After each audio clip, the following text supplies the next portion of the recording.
And the way we get off of our servant heart is by edging God out, either with false pride when we think more of ourselves than we should, and we're pushing and shoving for, our advancement and our position and all, or fear when you think less of yourself than you should and now you're protecting yourself. And those are both things that keep us away from that. And you have to watch yourself, see, because every morning, Norman Vincent Peale told me, the evil one is waiting, John, to hook your ego and to get you off of track and all.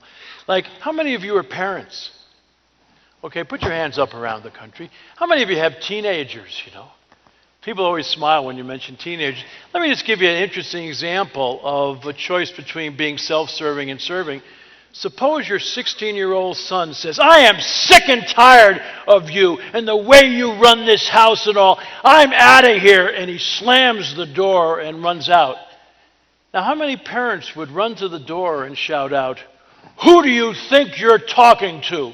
You get back here, young man. Is that serving or self-serving?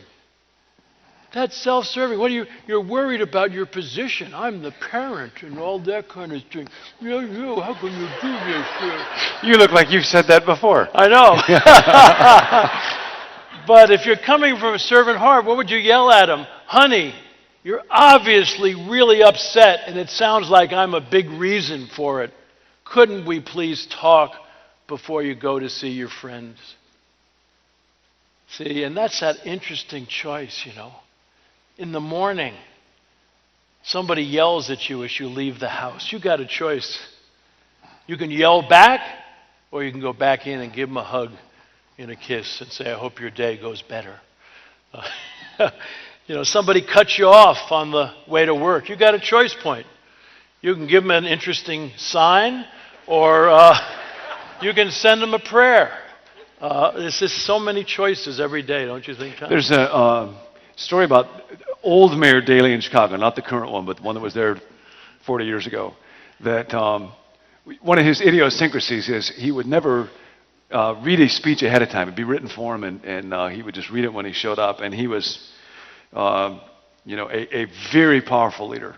And the story goes that one time, one of his speechwriter staff members asked for a raise, and Mayor Daley said, I'm not going to give you a raise. It ought to be enough for you that you work for a great American hero like me.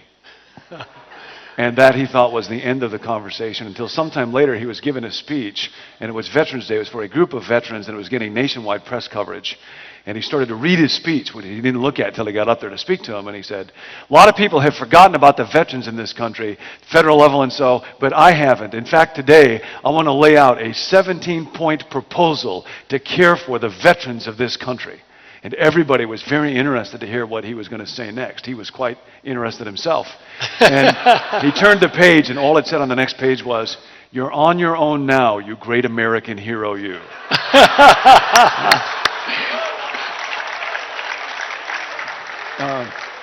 That kind of egocentric leadership, even though you may get what you want for a little while, it eventually always isolates people, and it can never build community.